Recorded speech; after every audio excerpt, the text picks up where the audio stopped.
as Westerners, we pretty much know nothing about Belarus. In fact, I would say we know negative about Belarus because the basic ideas that we get from Western media are painfully inaccurate and very unreasonable. So look, I'm Australian, obviously. I live in Belarus, and I like Belarusian people as a general rule. I like their culture, and I think it's a pretty decent place to live. So that's why I made the channel, to talk about this place with you guys.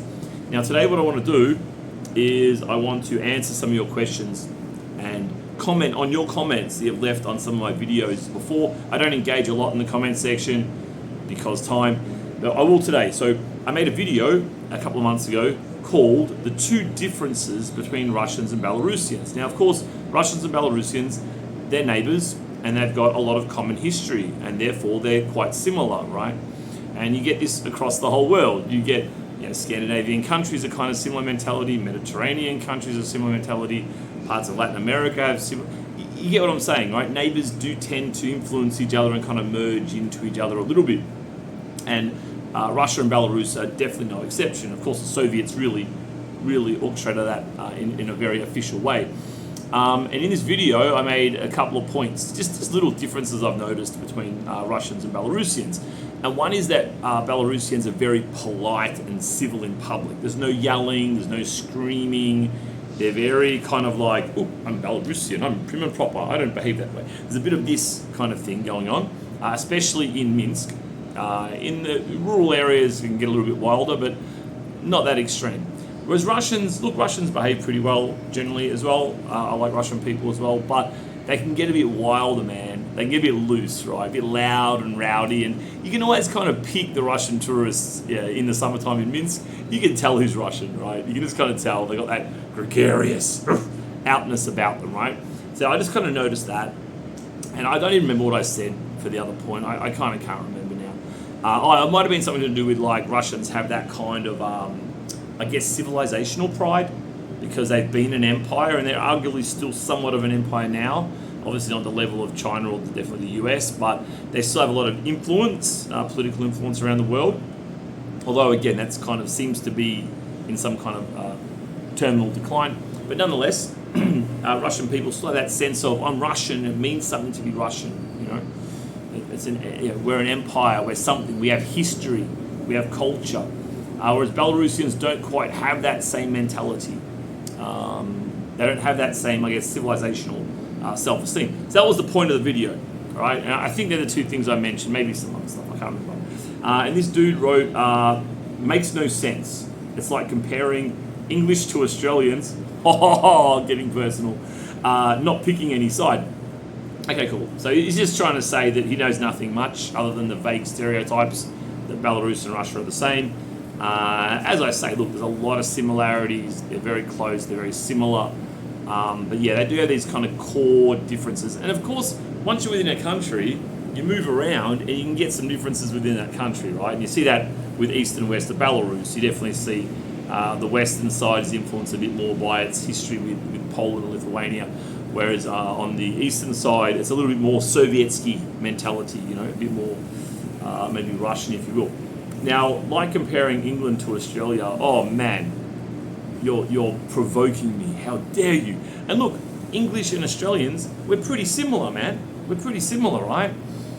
Despite the 250 years apart, we're pretty similar. But we do have differences and nuances, right? Australian culture has its own thing going on. We have our own, a lot of our core is still English. You know, things like we're honest, we're just kind of polite. We've kind of got this shit going on, that basic Anglo kind of blueprint, if you will. But we've got our own stuff that we've added into that as well that makes us uniquely Australian. And I guess Belarus and Russia are kind of similar in that regard. Although I'd probably say that English and Australians probably have a bigger variance than do Belarusians and Russians. I could be wrong, but that would be my guess. So yeah, it definitely does make sense. There are differences, and I think, look, it depends if you give a shit or how much you give a shit, or do you want to know or do you care. But in the end, you know, these things are quite nuanced. And of course, if you take Belarus, Russia, and I don't know, Turkmenistan, right? Of course, Belarus and Russia are very similar relative to that other country, right? And again, England and Australia, yeah, we're very similar compared to, I don't know, Nigeria, right? Yeah, it's true. But then there's a lot of nuance between the two countries. And that's what I want to get at on this channel. This channel is probably not for people who aren't interested in the concept of kind of cultural observation or whatever, right? So that's kind of what I nerd out on, which you can tell if you watch the channel here. I nerd out on this kind of observational stuff. And again, I'm not picking a side. I don't want to pick a side. I'm just curious, right? And that's what you're watching. All right, so that's the first one, my first comment about Australian and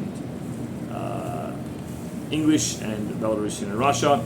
All right, this is another comment from the same video, two differences between Russians and Belarusians. And actually, this guy actually paid for a consultation. I chatted with this guy. He's an Australian guy, actually.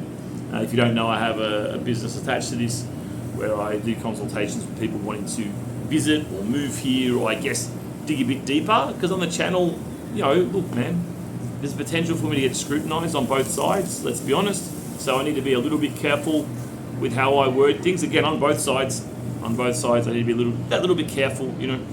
So I do rein it in on both sides quite a lot. Not quite a lot, but a little bit at times. I'm just careful with the words I use. So, you know, if you want to dig a bit deeper into things and really get to the nitty-gritty of the place and what it's like to live here, I do offer this service. And this guy, I remember his username for that reason.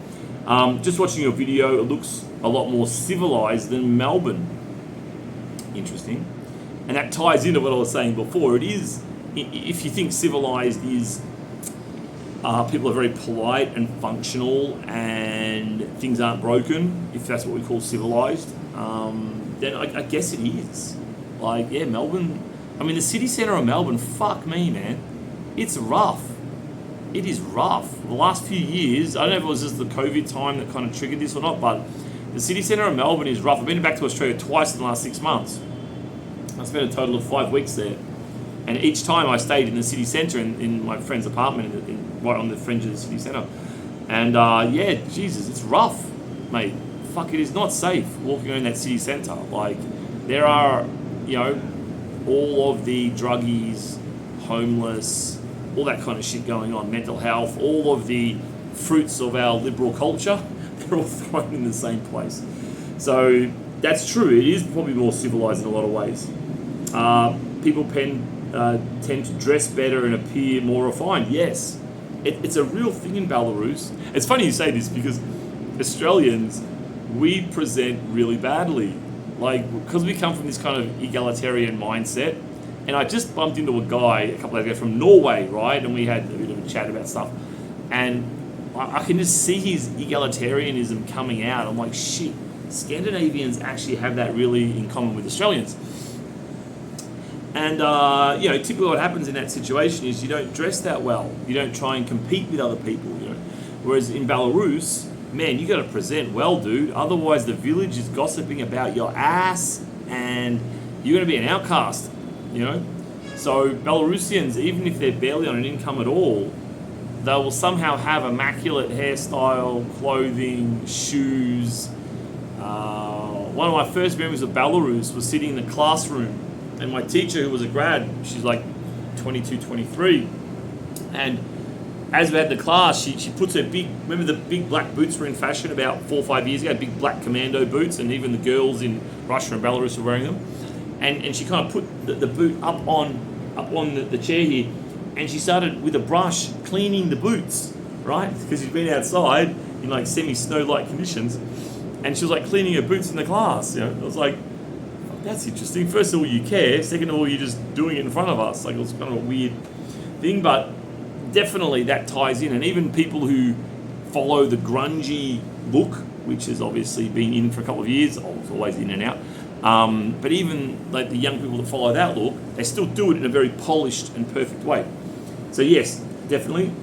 Also doesn't have the huge immigration issues like West Europe, or the West and Western Europe.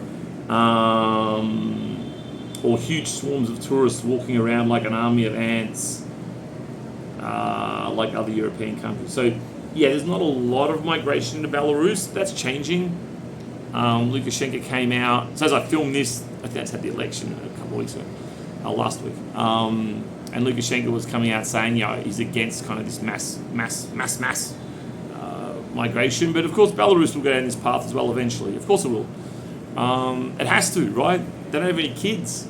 The population is shrinking, mate. There are post-feminist countries. Post-feminist countries don't survive. They don't have children. They just have workers, right?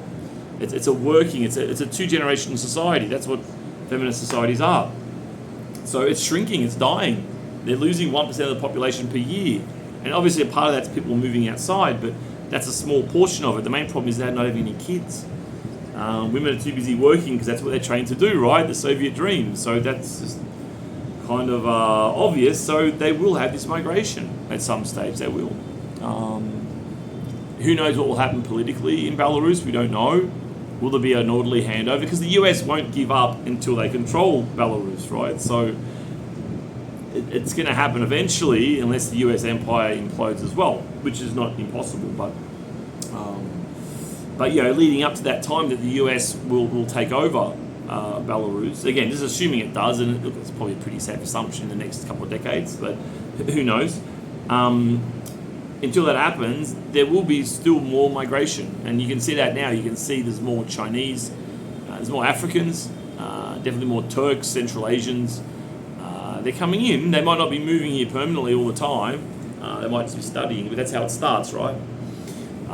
There's not mass migration yet, but it's coming. And it's coming. It's going to come bloody fast, mate. It has to, because you got a fertility rate of about 1.2. That's births per woman have to increase by about 50% just to maintain the population, let alone people escaping, and not coming back. Although a lot of people do come back.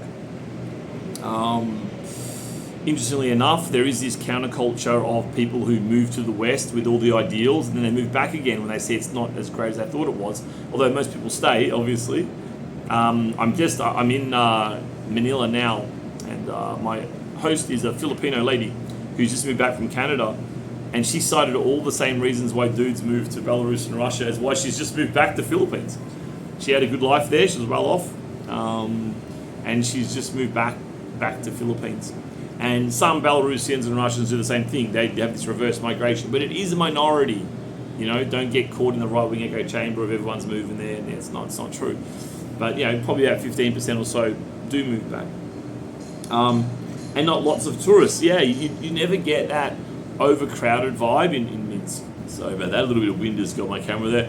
In terms of tourists, you don't get a lot of tourists, and you do get tourists. You get tourists from everywhere except for Western Europe and the Anglosphere, right? You get obviously Russians, Chinese, and blah blah. But these Soviet countries and these Soviet-built cities, they're very decentralized. So they're very good at spreading the people around. They're the original 15-minute cities, right?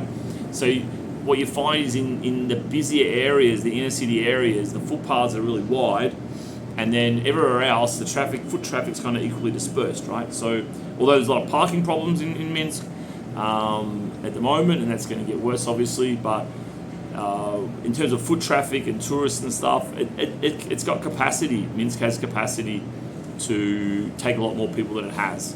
And you'll see that from my videos, man, because my videos, I'm not shooting the fucking videos in the middle of winter, right? I'm shooting them in summer. I don't want to freeze my ass off and have a friggin' frozen hand holding my camera. So all my things are filmed between kind of April and September, right? So you're getting the best 6 months, because you can bet your ass no one's coming here on holidays in the middle of February. That's why I'm not there now, because it's fucking cold.